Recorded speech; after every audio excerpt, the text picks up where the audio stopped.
Assalamualaikum warahmatullahi wabarakatuh. Anak-anakku semuanya, bagaimana kabarnya kalian di rumah?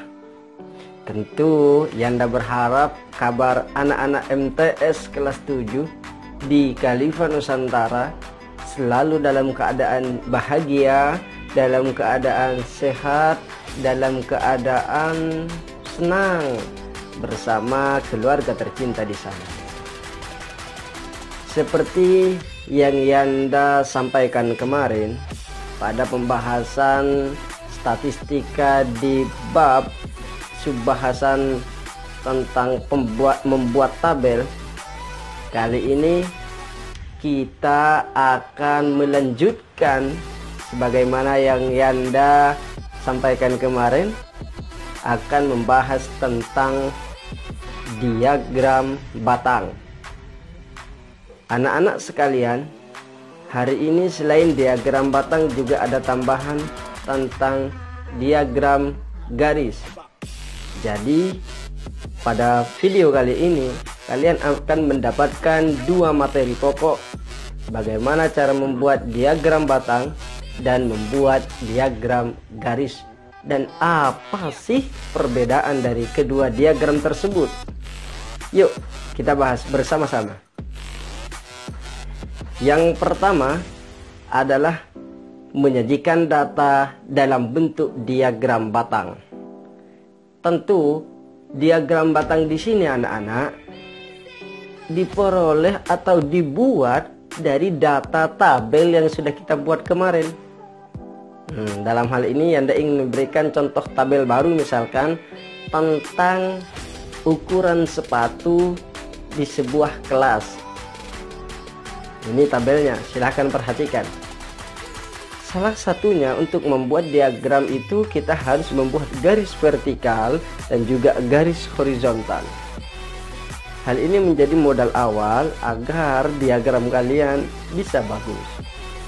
Di garis vertikal kalian buat sebagai sebuah acuan banyaknya siswa misalkan. Sedangkan di garis horizontal kalian bisa buat dengan ukuran sepatu. Misalkan di tabel tadi ada ukuran sepatu dari 32 sampai 42, silahkan kalian buat. Pertama, misalkan di ukuran sepatu nomor 32, di sana ada banyak siswa 10. Maka batang yang kita buat dari nomor 32 sampai di angka 10. Silahkan perhatikan baik-baik ya proses pembuatan diagram batang. Kemudian di nomor sepatu 34 sampai batas banyak siswa 20.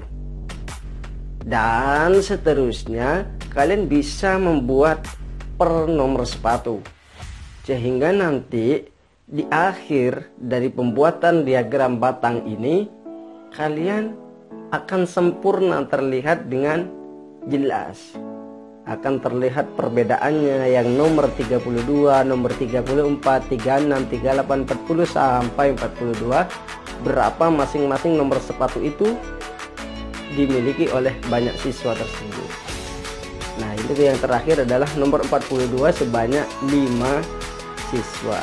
Perhatikan baik-baik. Jadi inilah kaitan tabel yang kita buat kemarin dengan diagram batang yang kita bahas saat ini. Mudah nggak? Mudah ya, insya Allah kalian bisa memahami. Ini lebih jelasnya, perhatikan kalian ya, diagram batang. Berikutnya kita akan ke diagram garis. Apa bedanya dengan diagram batang? Kalau diagram garis disajikan menggunakan garis ya, untuk menunjukkan banyaknya data yang telah diperoleh. Jadi sama ya dengan diagram batang, hanya saja dihubungkan menggunakan garis. Dan fungsinya tentu berbeda.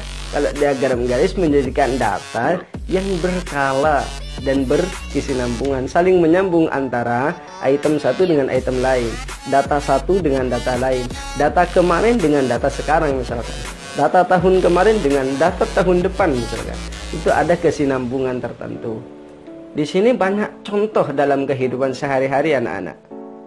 misalkan diagram atau detak jantung misalkan ya, grafik yang menunjukkan detak jantung. Yang kedua misalkan angka tentang terbaru nih, virus corona misalkan. Itu bisa disebut di sini diagram garis. Ada kesinambungan hari per harinya.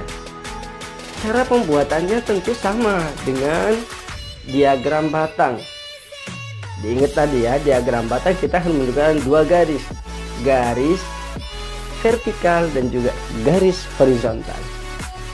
Dua garis ini menjadi kunci dalam pembuatan diagram apapun, baik batang maupun diagram garis. Karena data yang kita contohkan di sini adalah data hasil panen yang waktunya adalah dari 2014 sampai 2018, kita buat di dua garis tersebut garis horizontal sebagai garis tahun, garis vertikal sebagai garis hasil panen. Kita contohkan 2014 10 ton, maka tarik garis di angka 10. Kemudian di tahun 2015 ada 15 ton, maka tarik garis di angka 15.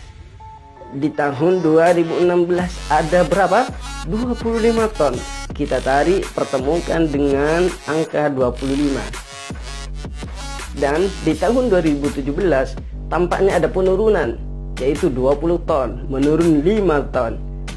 Kita tarik tahun 2017 pertemukan dengan angka 20.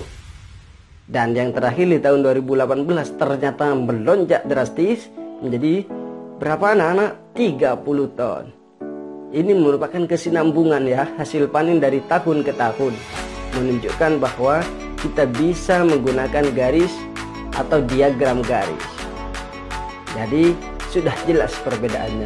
Kalau diagram batang hanya sekedar diagram yang menginformasikan untuk lebih mudah membaca atau memahami per itemnya, dari tabel kemudian diolah menjadi diagram batang, dan kemudian kita bisa juga membuat diagram garis. Inilah yang anak-anak harus dimengerti. Tentu kalau sudah bisa membuat, pastinya bisa memahami ataupun membaca dari diagram-diagram yang sudah kita pahami ini. Oke, sampai di sini kalian bisa membedakan antara diagram garis dan juga diagram batang. Semoga video kali ini bermanfaat buat kalian, dan jangan lupa senyum untuk terus belajar, semangat di rumah. Jangan lupa jaga kesehatan, jangan lupa jaga kebersihan. Wabillahi taufiq wal hidayah waridha wal inayah. Assalamualaikum warahmatullahi wabarakatuh.